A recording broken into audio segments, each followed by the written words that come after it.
The biggest challenge is the mind, because most of you think you are your mind. Most of you think you are your thoughts. See, what is your most stressful thought? Are they about your health or the health of your children? Are they about cash flow in your business? Are they about your parents? Is it about death? Is it about are you enough? Here's my question. Are these thoughts your thoughts? These are not your thoughts. They're just thoughts. See, most of you think you are your mind. Your mind is a tool you're supposed to use. If you don't use it, it will use you.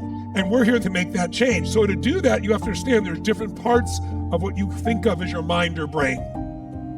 In the Indian tradition, they have some different terms for it. The mind, the intellect, they call it buddhi there, it's always dissecting. It's always reducing things from what they really are. People make up phrases like, no one loves me. Well, love is not a thing for starters. It's a process. Are you being loving or you're not being loving? It's not a thing that you can walk away with. If you try to keep it, hang on to it, or not give it back because you think someone's going to control you, then you're in your mind. And the mind will never make you happy. The mind is like technology. It's a tool. I can use it to strategize. I can use it to do things in my business. I can make things happen. Your mind is really useful. But when you think you're your mind, that means you think those thoughts are your thoughts. Now you're screwed, because those thoughts have been around for thousands of years, whatever thought you wrote down. So if I told you 100 years ago that there's going to be these invisible waves traveling around the earth, and you're going to have a box, and you can click on that box, and you could see people on the other side of the earth and talk to them in real time, because the invisible waves are going to come into your box. What would people have thought? You're insane. Are there invisible waves that come through your box? Absolutely. If someone said 100 years ago, we're going to the moon and back, they called you a lunatic. That's where the term lunatic comes from. So thoughts have always been here, and what determines which thoughts you have is not you, but how you use your antenna, your physiology. If you have cable or satellite and you turn one channel, it takes in a different frequency. All the frequencies are available. All the thoughts are available.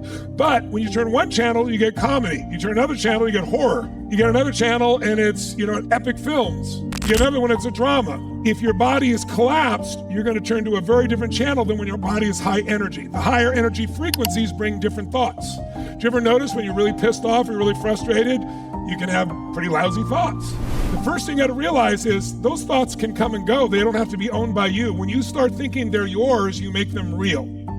Write this down. Problems need energy to live. Some things you just give too much energy to. You don't have to even change them. You just don't have to give so much energy to it. So most of us are overachievers. We push through everything, yes, and there's some things you don't need to push through. You just need to stop giving them energy and they'll go away. So I can have a thought. I have all kinds of crazy thoughts. And I go, look at that crazy ass thought. I don't go, that's my thought. If it's my thought, it's me. If it's me, what do I got to do? Most of you think you are your mind. Now, the mind is useful, but the mind, jot it down, the human brain is always doing three things. It's distorting, deleting, and generalizing. What does that mean? In order to give you cognitive space, what we've learned to do is have shortcuts. I don't have to think things through in every possibility, so let me generalize. When this and this happens, that's what it means. That's really helpful in most cases. There's some cases where your generalizations are, that always happens in my relationship, and now you got problems forever, because once you start believing it, you'll make it happen. So if we want to have a different experience, we got to go beyond just the mind and distortion, deletion, and generalization. And we got to know, have you ever heard somebody say, you always do that? And what's your first response? No, I don't. What the hell are you talking about? And you're right, you don't. You may even do it a lot, but you don't do it all the time. That's a generalization. Now, there's more than the intellect, though. There's also identity. Identity is we all have a way of defining ourselves. Some of you, I'm an overachiever. Some of you, I'm a lover. Some of you, I'm a spiritual being. Everyone has different ways of defining yourself, and you probably have multiple ways of defining yourself. But whatever way you define yourself, whatever categories you create, creates possibility and it creates limitations.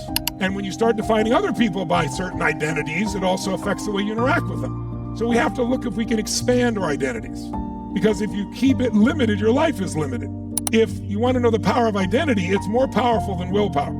The most powerful way to influence them so there's lasting change is to enhance your identity and expand it so it's not limited to whatever it's been in the past. Not to change it, but to expand it.